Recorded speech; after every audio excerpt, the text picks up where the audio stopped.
Hello, thank you so much, Edith. Such a pleasure to be here with all of you today, and welcome to today's webinar. I'll be reserving time at the end for your questions, but I'm also happy to answer questions throughout as they're topical. So please do put them in the chat window, and I will be happy to answer as many as I can. Wonderful to have all of you here today. And for those of you who end up listening to the recording, thank you so much. My name is Sophie Alcorn, and I want to welcome you today. We're going to be talking about all the latest things that human resources folks and recruiters need to know about immigration. And it's a super tight labor market right now. So every hire is critical, and we'll be sharing a lot of tips today and immigration strategies, little known visa types, how to help people who might otherwise be getting kicked out of the country, how to bring people to the United States right now. We'll be talking about all of that and more. So for those of you who don't know me, my name is Sophie Alcorn. I'm the founder of Alcorn Immigration Law. I'm a certified specialist by the State Bar of California Board of Legal Specialization in U.S. Immigration and Nationality Law, second generation immigration specialist. My dad was an immigration lawyer and he was a certified specialist as well. Some of you might have read my weekly TechCrunch column called Dear Sophie, an immigration advice column where people write in with their questions. And some of you may also be interested in the podcast Immigration Law for Tech Startups, which is weekly as well, and you can find it on the on Google Podcasts, Apple Podcasts, Spotify, Alexa, and one of our upcoming episodes will be really interesting for this audience. Yesterday we recorded it. I interviewed Beth Shear, who's a head of talent at Homebrew, a venture capital firm.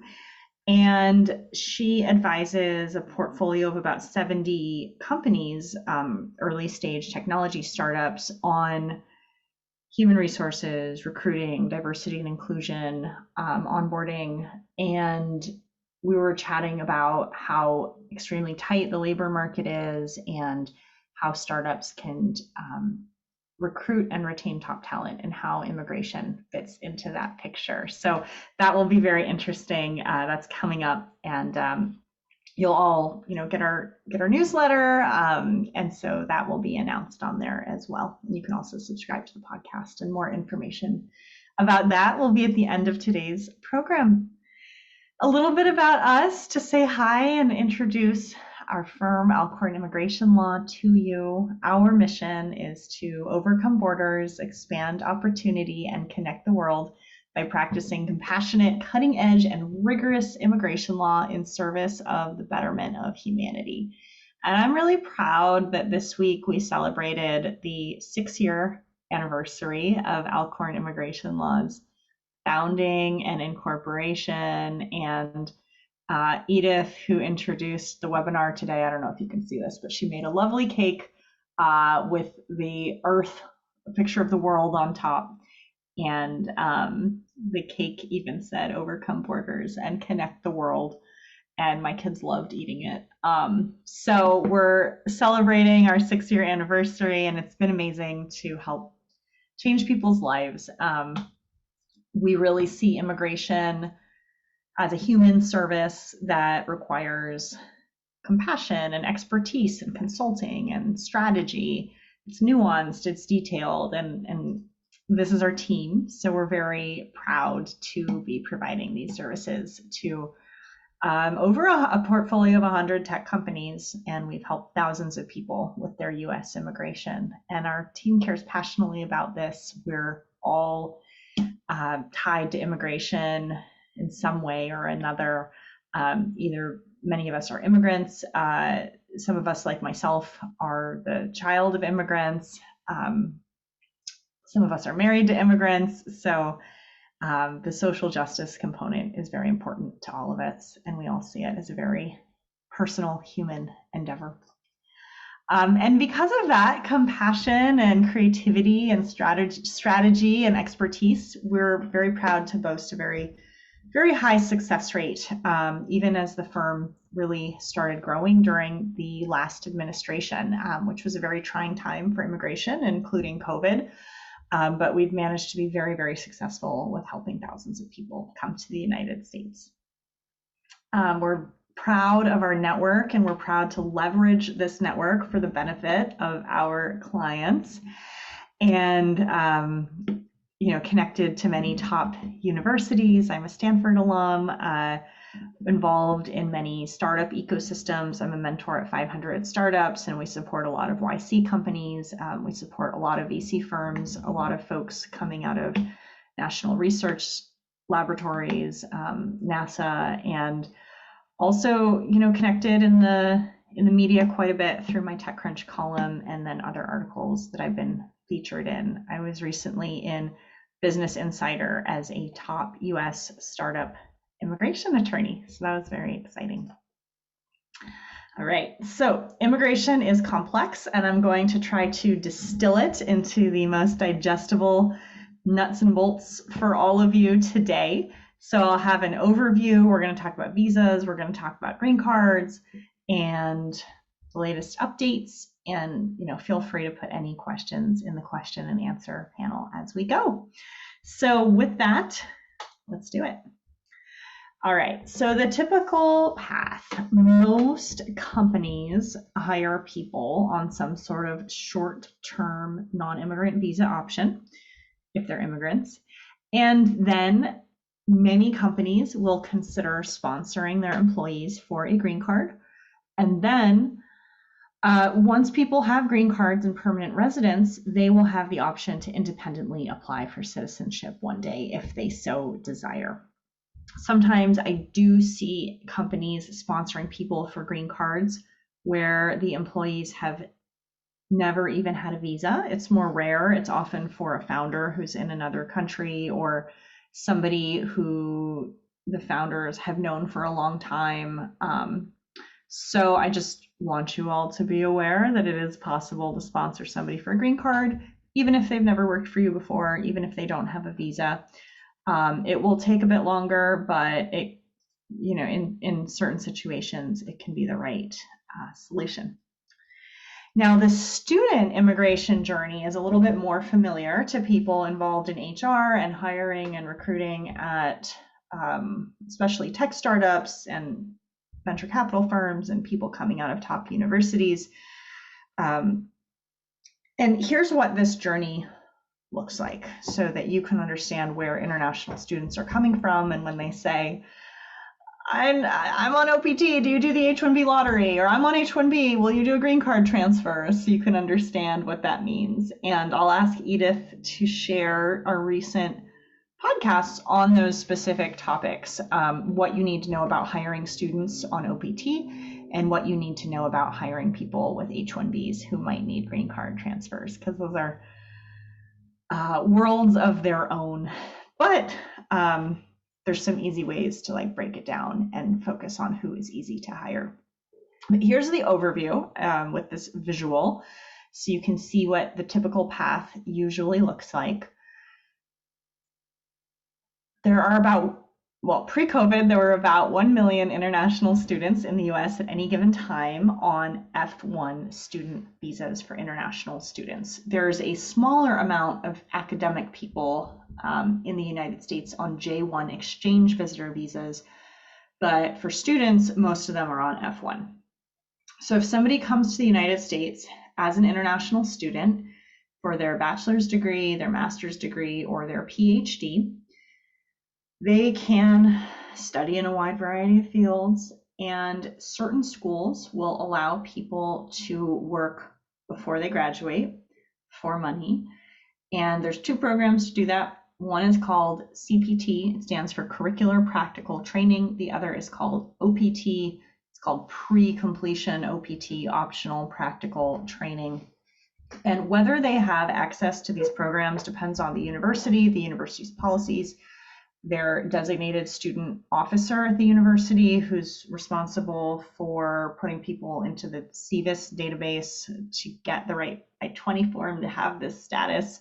So it's often a conversation directly between the employer and the school once you've identified the student candidate. There are some master's degree programs that international students go to if they've been here but didn't get selected in the lottery and they want to stay in the United States and they don't have an H-1B yet and their OPT is running out.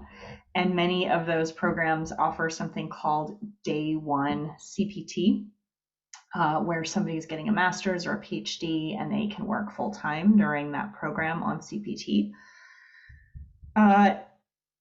A lot of students have gravitated to this in COVID. It does come at the cost that they have to pay additional tuition for a degree they might not otherwise be interested in getting and maintain all of their student requirements. Additionally, this does have challenges later on because USCIS, the government agency that does changes of status for people to become like an H-1B non-immigrant without leaving the country, they will scrutinize the records of the Day One CPT programs. So if you're listening to this because you're considering enrolling in one of those, or some of your employees are, please encourage them, if they have to do this option, to maintain as many detailed records as possible and gather receipts, transcripts, evidence, enrollment documents, proof that they're complying, because it's very likely that later on the government will issue a request for evidence and want those documents. Now, the less common way to work before graduation is called pre-completion OPT, and usually most students avoid it because it cuts into their 1 year of post-completion OPT. So that's the most standard thing. Anybody gets it regardless of field of study, but if somebody did study in a STEM field, science, technology, engineering, or math, then they can be eligible for an additional 2-year STEM OPT extension after they graduate. And whether their major qualifies depends on a code and their school. There are some business school MBA programs that now are STEM qualified because they include various data science classes, for example. So if you're considering which MBA program to go into, find one that is STEM approved, and you'll get 2 more years of work permission after you graduate. So the hope for most students who are finding a job in any of these stages are that they're going to find an employer who's willing to put them into the H-1B lottery every year, and who will consider sponsoring them for a green card one day. And most employers typically will consider green card sponsorship after the H-1B has been selected in the lottery. But if you need another way to recruit and retain top talent, you're not actually required to have an H-1B before the company can sponsor you for green cards. So occasionally we see, really stellar candidates that are on OPT and getting green card sponsorship. That is a delicate legal situation to walk through, so do that only if it's advisable by an immigration attorney and the person understands travel risks, for example, in that situation. So there's a lot of candidates that are very proficient and want to be recruited out of their degree programs.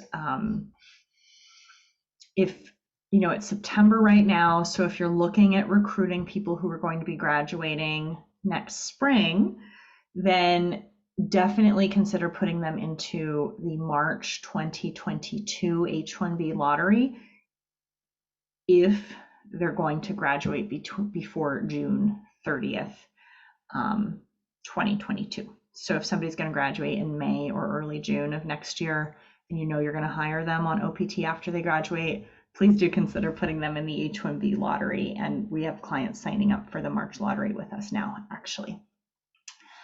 So there's a lot here. That's the standard path. I'm also going to be talking a lot about alternatives to the H-1B and other ways to help people get visas if they're not selected in the H-1B lottery. So I also wanted to share some immigration updates in COVID because a lot's been changing rapidly all the time. I think many of you signed up for this webinar through our newsletter, so I hope you appreciate the breaking news updates that we try to include tailored for this audience. And if you're not getting the newsletter yet, we'll be happy to add you. But these are some of the highlights from the last year and a half since COVID started. Can't believe how time flows differently these days. But you need to be prepared for delays. There are delays with biometrics, there's delays with interviews, there's delays with work permits. This is happening inside the United States still. USCIS has a substantial backlog caused by the agency being gutted in the Trump administration, as well as COVID closures, as well as lack of steady budget because they're funded by applications. So they're wondering if they're going to get a windfall budget increase from Congress, which could theoretically happen in the budget negotiations that are ongoing right now, but it's very closely tied to immigration reform, and that has to do with the quirky rule about what can be included as being interpreted by the Senate parliamentarians. So there's a lot of political maneuvering happening about that right now. I don't know if it will change, but obviously we're tracking that very closely. There are also delays with consular appointments abroad. India had reopened, but we just found out an hour ago that most, if not all, of the visa appointments for the month of October at various Indian consulates have now been canceled. So it's things like that that are still happening. I think what a lot of people don't realize is that the Department of State is not back up to speed either. They're at the consulates and the embassies. And when COVID happened, a lot of people got called home. A lot of people who had been at the agency for a long time left the agency because they were unhappy with the administration, and being pulled back home at COVID was a transition point for them to do it. So they're still very understaffed. There's still COVID concerns in a lot of countries, and the embassies and consulates are operating at limited, reduced capacity. We can still get interviews for people sometimes. We have to be very creative and strategic. We have resources to do that. But it's a very individualized strategy determination for each person. So if you have any employees that are thinking about leaving the country, but they're currently in the US and they would need to get a visa to come back in, I would still highly encourage them to take their vacation domestically, like to Hawaii, for example, as opposed to going to an international destination. And obviously, if there's a more serious reason for travel, then it's just important to understand the risks that somebody could potentially get stuck outside of the US still for many months. So another really important factor in all of that is these travel restrictions, where people who don't have green cards and who have been in Europe, Brazil, China, India within the last 15 days are not allowed to directly enter the United States. There is an exception. It's called the national interest exception. We've been successful in getting this for many high-profile business people who can't afford to take a 2-week sojourn in Mexico at the beach before coming into the United States, and they need to travel directly in and out, do their meetings. These are hard to get. They take several months to prepare for. The good news is that hopefully for Europe, for people who have been vaccinated, we're expecting the guidance to change imminently, and this NIE guidance for Europe should be changing. So there will be fewer restrictions in the near future in Q4 for people who've been in Europe to travel directly to the United States. But the language hasn't been released yet, so we don't know the details. So we will be announcing that in our newsletter when it happens. It is possible for some people to get expedited appointments, although it's hit or miss. Business loss is one important factor. Humanitarian reasons, illness in the family is another important factor. There's some people who just get stuck even before COVID. There'd be people who would get stuck in long pending backlogs, and there are sometimes things we can do to, gently nudge, move the critical piece to get their appointments sped up. And COVID vaccinations are now being required for people to get green cards. People with health or religious reasons for not getting them, theoretically waivers are possible, but we're seeing, USCIS hasn't started adjudicating that yet because it starts tomorrow. So a lot of changes.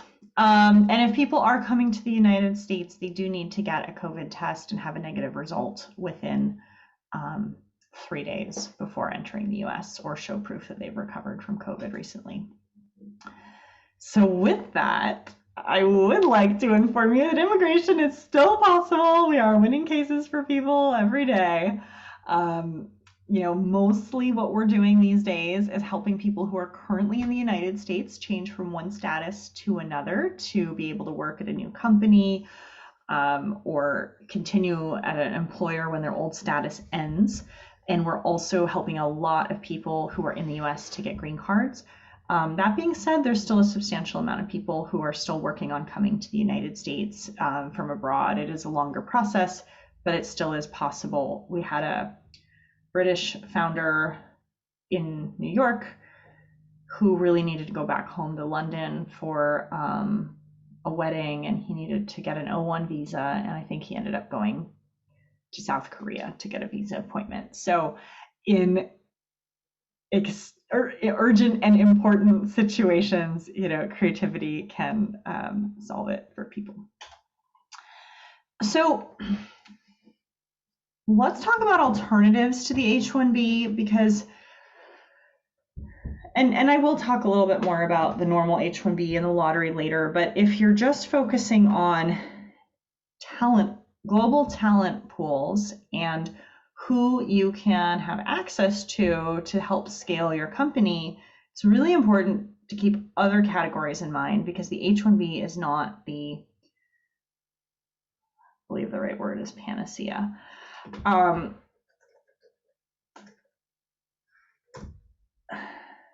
Yes, the H-1B is not the solution or remedy for all difficulties. The H-1B is not the panacea for all immigration. So I would love to educate you and share alternative options. Briefly mentioned, the O1 is a possibility. That is for people of extraordinary ability. We often see this at early stage tech companies for serial founders, or first-time founders where the startup is already successful in a particular country. It can also be great for a CTO joining a company if they come from a scientific research background in academia or national research laboratories. If you just need to hire engineers and you want them to be physically in the United States and you're not able to source enough engineers from the United States, there are countries that have professional work visas with the United States, including Canada and Mexico with the TN. The E3 for Australians, and the H-1B1 for people from Chile and Singapore. So those are great ways to bring people to the US. If of course, you can work with them in decentralized teams when they're offshore and remote.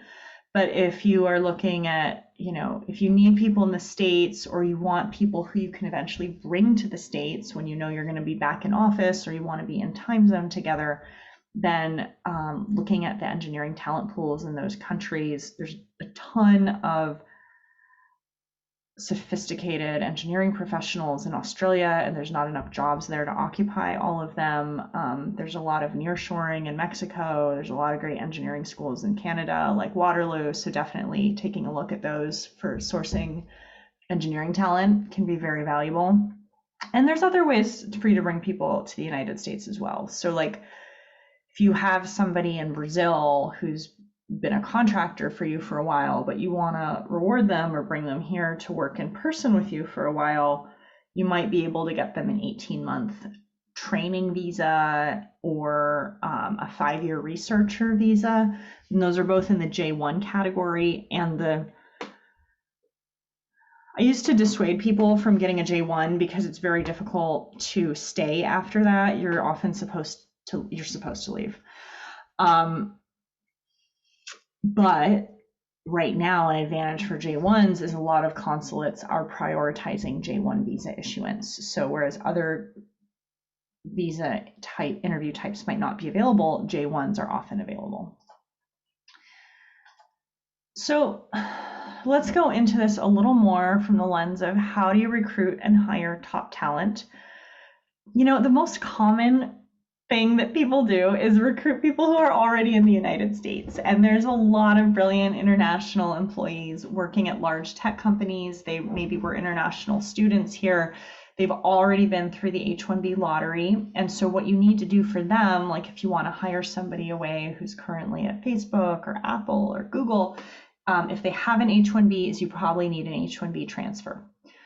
I just had a founder who wanted to hire somebody away from a national laboratory, and then we found out that the national lab had a cap exempt H-1B, so that did not have to go through the lottery. So that person is in a bit of we need to find an alternative solution, because you can't take a non-lottery H-1B and transfer it to a private company that would otherwise have to go through the lottery. But if somebody's been through the lottery at another private company, you can transfer them over because they've already been counted in the lottery.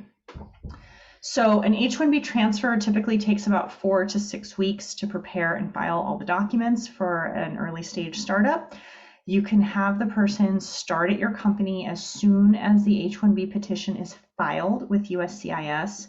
We often like to encourage our clients to go for premium processing, because then we'll get an electronic email receipt, and the new candidate is authorized to start working as soon as we, the attorneys, get that email saying their H-1B has been filed, and we don't have to wait for an answer. But in the Trump administration, and still now, some people are very concerned about maintaining their immigration status, and they don't want their current employer to find out that they've accepted another job and applied for a new H-1B if there's any risk. And there's always a risk, like there's no guarantees, right? So they don't want, if their H-1B ends up being denied, they don't want to lose their job at their current employer. So there is a way to onboard somebody more slowly, get the H-1B transfer approval first. The government does not notify the current employer when this happens.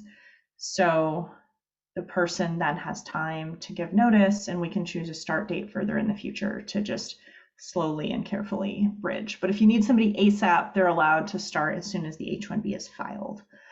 Other ways to acquire top talent, we mentioned the O1 for extraordinary ability.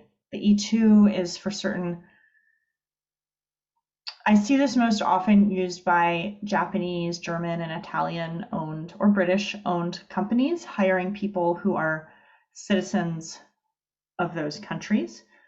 Something to keep in mind. And then if you want to bring people over who've worked at your company abroad at another branch for a year, that would be an L visa.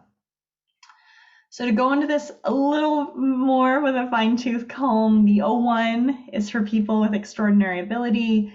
We often see it for people in business or science, or their O1B we can get for UX UI researchers who are somewhat, not researchers, but UX UI designers who are somewhat prominent. It does require either a job offer or an agent plus an itinerary of gigs. And there's you need to meet 3 criteria. And some examples are getting awards or having press coverage or having inventions, judging competitions, writing articles, and then we support them to also get signed letters of recommendation from experts in their field. I mentioned this E2.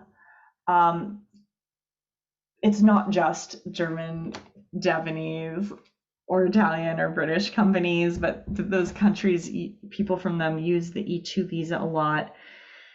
There's a list of treaty countries. India and China are not on it, but basically if your company is at least 51% owned by citizens or companies registered in those countries, then employees with the same citizenship can come to the US even if they've never worked there before. For the L1, I will just say for purposes of today that it's not really worth considering unless your company abroad and your company in the US already have 10 employees each. It can be very hard to get an L these days. But it is possible, and if your company is smaller in the US, then there's like a 1-year option where people can come to start a new office and they get authorized for 1 year at a time. So that's like top global talent. If you want to recruit and hire engineering talent and other professionals, sometimes accountants get recruited this way. This is a summary of some of the main ways that I've mentioned. There's the H-1B lottery or an H-1B transfer. There's the J-1 for research or the training program or internships. There's the TN for folks from Canada and Mexico, the H-1B1 for Chile and Singapore, the E3 for Australia. And also, I'm going to go into this more, getting an H-1B without the lottery through a CAP exempt option. So at the beginning, we went through that journey slide and we talked about the difference between OPT and STEM OPT. You can hire somebody on OPT, their job is supposed to align with their major. On OPT, they're allowed to be self-employed, they're allowed to have multiple employers, they're allowed to volunteer. They need to make sure their jobs are updated in their CVIS records, and they need to make sure that they're limiting their amount of unemployment during the period, which is up to 12 months. They'll get a physical work permit that you need to do your I-9 verification about when you onboard them.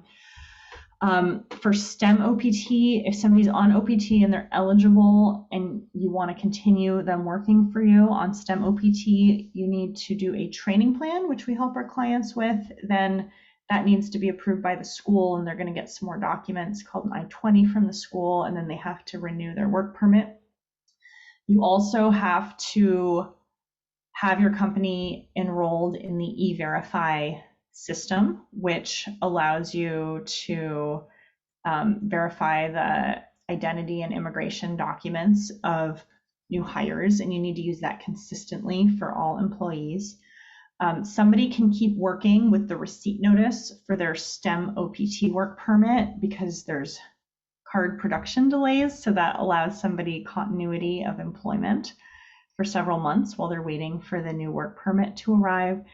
If you want to hire somebody away from another company on STEM OPT, they can transfer, they can use the same plastic card, and they need a new training program and the E-Verify proof, and then they get the new I-20 from their school. So as I mentioned, those folks will want to be in the lottery every March. So if you know of candidates that you definitely want to put in the lottery next March, we're happy to start helping you now. We're going to get you in our system. We are prioritizing, first in, first out. So there's not a ton of stuff to do right now, but if you know you want to do this and you have your candidates identified, by engaging with Alcorn now, we'll be able to ensure we have the capacity to support you in Q1 when that really gets going. And then I also mentioned this before, if you have a really great candidate and they're in the US on F1 OPT or STEM OPT, you want to help them long term, you really want to help them stay committed to the company, it is possible to sponsor them for a green card immediately, but it's a one-on-one determination about whether that's the right move, because when you're doing that, you're probably committing them to being landlocked in the US for several years and not traveling internationally. And in COVID, that was fine, but people want to travel more now, so that might not work for everybody.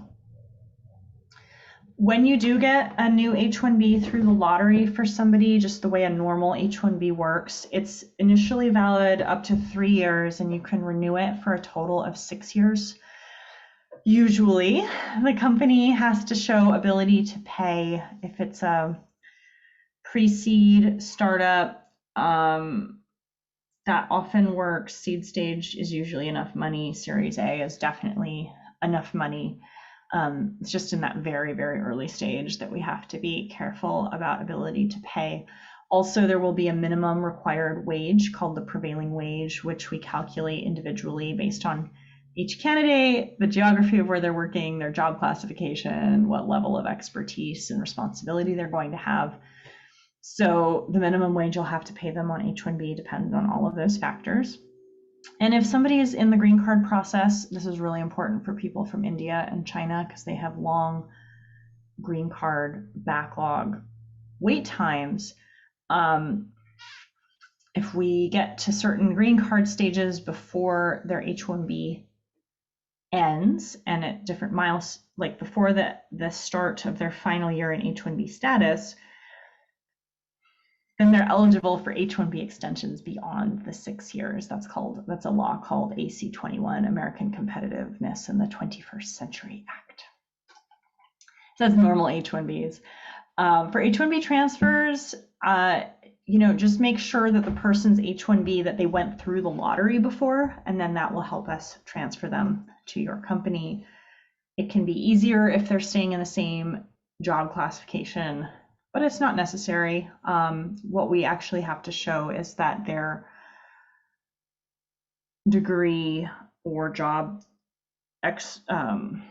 history, job experience lines up with a professional role that you're offering them. So sometimes people change their jobs slightly between H-1Bs, and that's allowed. Now, what do you do if somebody runs out of OPT time? They're at the end of their STEM OPT, they did not ever get selected in the lottery, and you want to keep them working for you, and they don't want to have to pay tuition to go get an unnecessary master's degree with the risky day one CPT offering. Well, there's this other option, which is like an H-1B Plan B. It's called cap exempt H-1Bs, and it's a way to get an H-1B without the lottery, and it's available any time of year. Basically, the way we've done this for people in the past is, either you get it directly because your company is a nonprofit or it's a research educational institution and you can just sponsor them, or we work with a nonprofit that is cap exempt and their employees don't have to go through the lottery. And there's one in particular we've worked with. We have a podcast we can share with you about this as well. But basically, working with this particular nonprofit called Open Avenues, you would sponsor your candidate to be a Global Talent Fellow. If they're accepted, they would get hired by Open Avenues for a 5-hour-a-week job where they don't have to go through the lottery, and Open Avenues sponsors them for an H-1B. And then as soon as they're in that status in the United States, we can help your company file a second concurrent H-1B for the other 35 hours a week. And that will allow them to work at your company, even if they've never gone through the H-1B lottery before. J1 we've chatted about, and so let's go into some important, actionable next steps for recruiting, hiring, and retaining employees. All right. So we have this infographic that we'll be sharing with all of you. It's our chart about when you're recruiting candidates and you're, examining what options they might qualify for as an employee. How does it work? Like, what's their current status? Is there a grace period from when they leave their current employer? Can you transfer it? How long does it take for the government to make a decision? How much time do they get? Anything else you should know about it? So we're going to be sharing this with all of you. And I just, in general, I think it's really important to see immigration as a benefit. It's a reward. In HR, they talk about total rewards. It's maybe more important to many people than whether there's free cold brew in the fridge or an air hockey table, right? If you had a real office.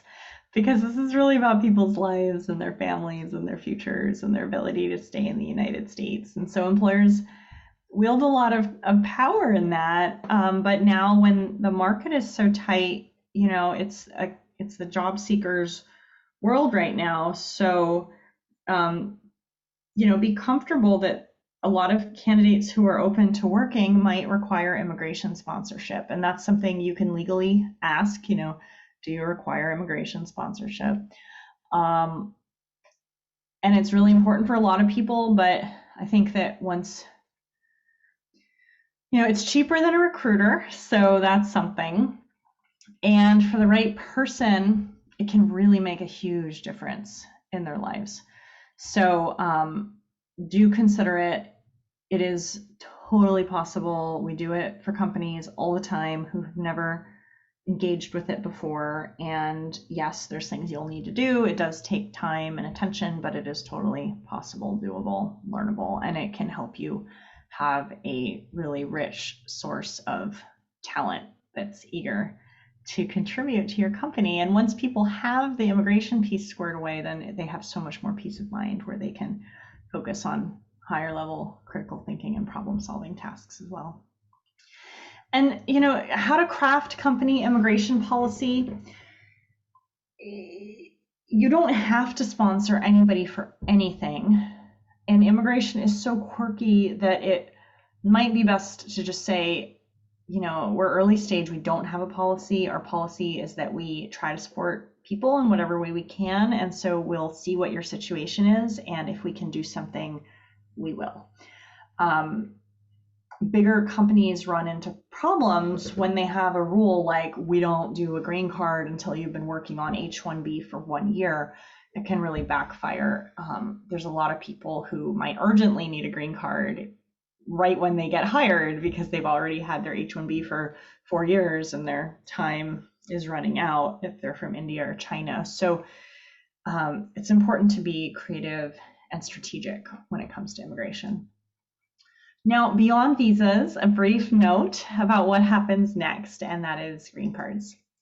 So I mentioned you can simply sponsor somebody for a green card if they're not subject to the India or China backlogs for the green card wait times.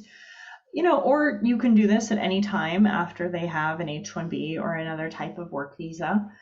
The main green card categories that most companies deal with are the EB2 and the EB3, and that usually involves something called the PERM process. But those are not the only types of green card categories. There are others that might be faster, more direct, less work, less time and money.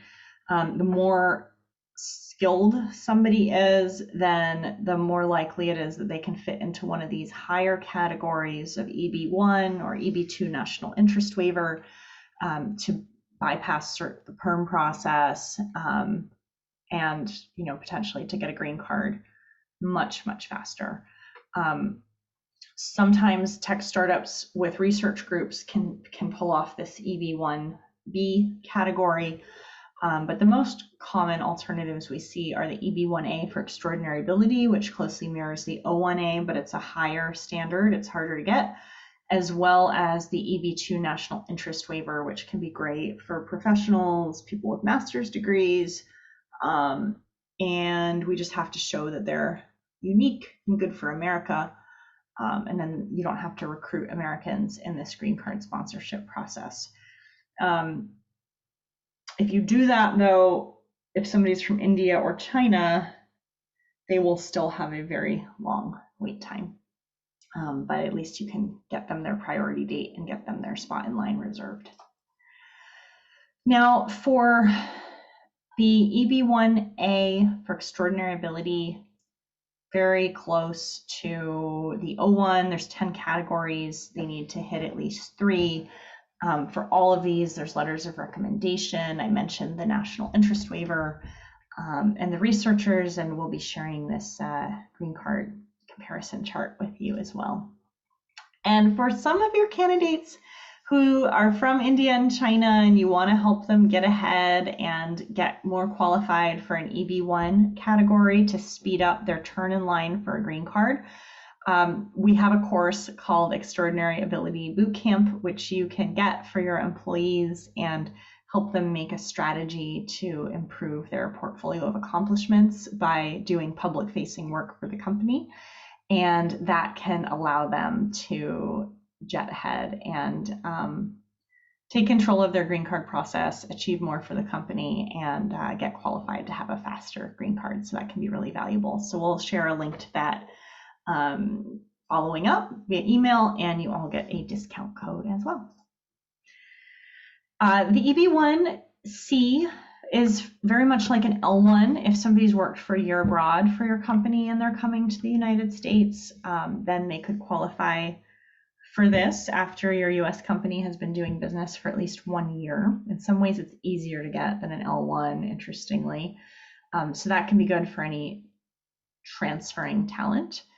And then just the standard path that most employees want to see and most companies are willing to provide is the EB2 or EB3 green card.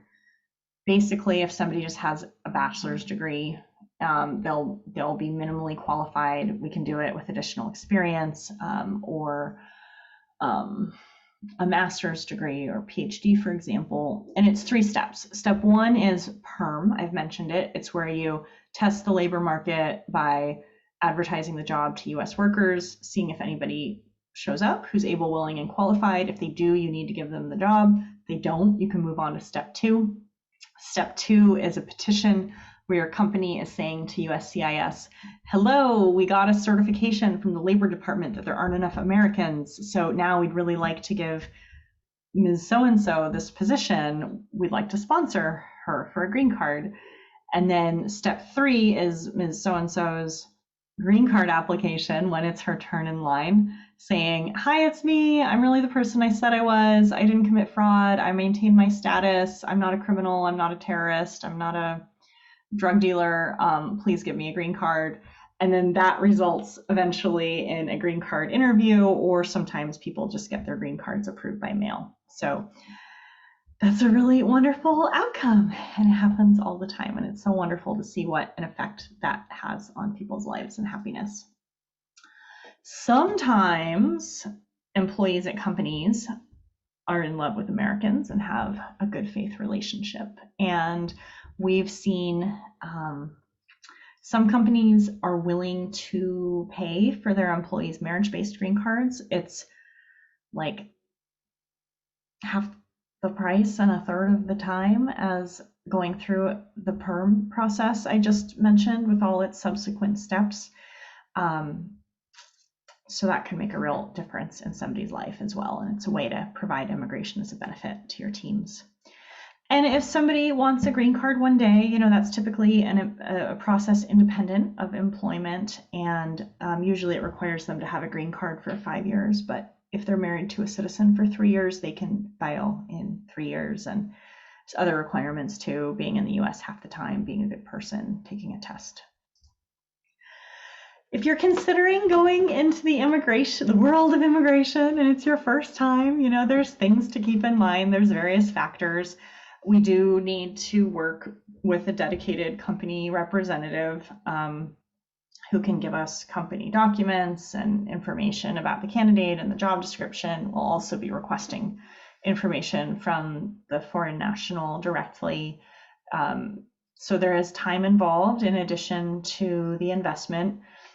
Most immigration law firms, including ours, routinely, bill on a project basis. So it's a flat fee to prepare and file a petition plus government filing fees. So unlike corporate law, the initial filing is not done on an hourly basis. However, if there is a request for evidence, that is often done on an hourly basis. We do everything in our power to avoid that happening. We like getting approved right away. But sometimes there are requests for evidence. So we'll do an analysis and give you a quote before we move on and proceed to that second stage of following up with that. So just keep that in mind. For some cases, you'll have the option of premium processing.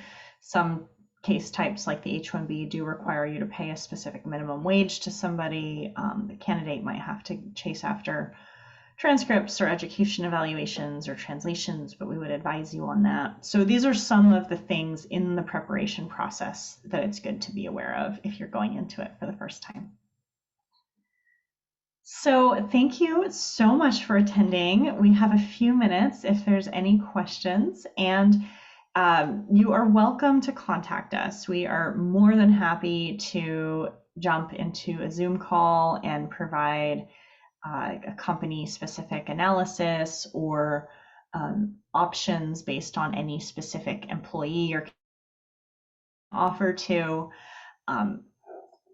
We encourage you, if you're our client and we have a master services agreement set up with your company, to reach out to us early and often, anytime you're considering extending an offer, so we can provide our extensive questionnaire to your candidate, and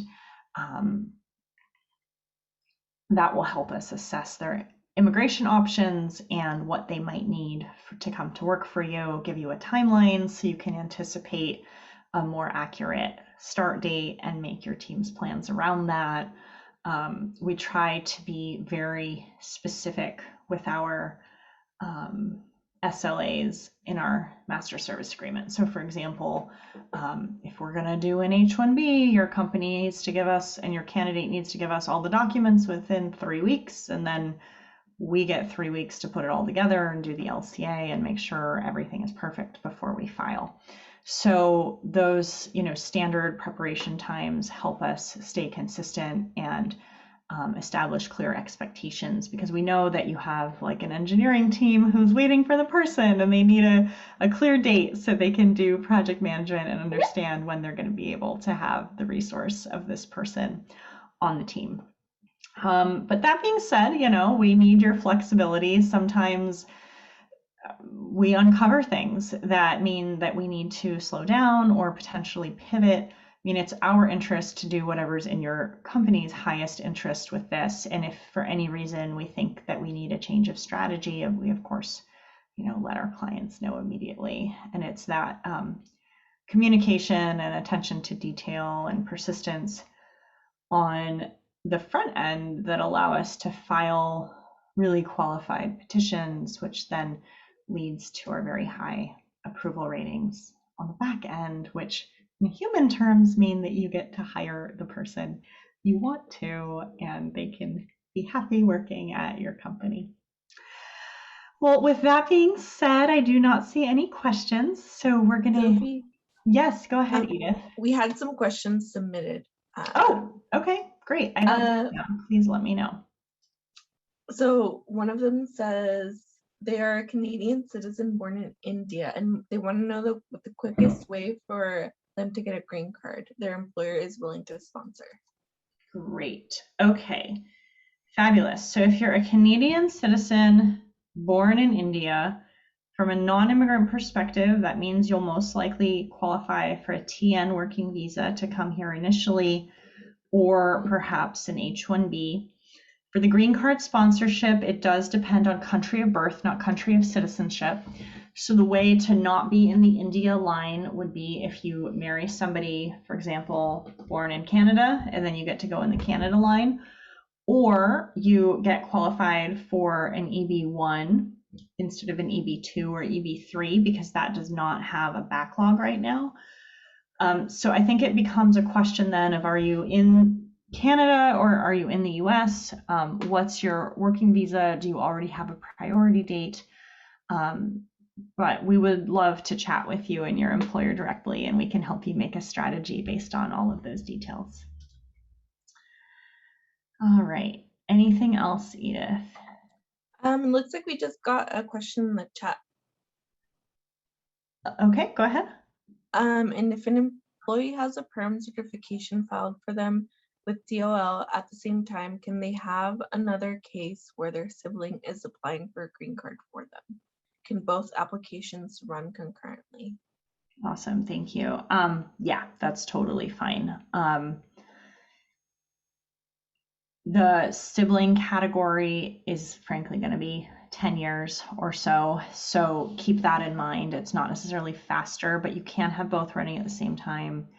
It is possibly going to establish immigrant intent. So, but you would be creating that anyway through the perm process. So, ideally you would already have an H-1B, a dual intent visa in this situation. But inherently there's nothing that would prevent your sibling from also sponsoring you, and then you can see which process gets adjudicated more quickly.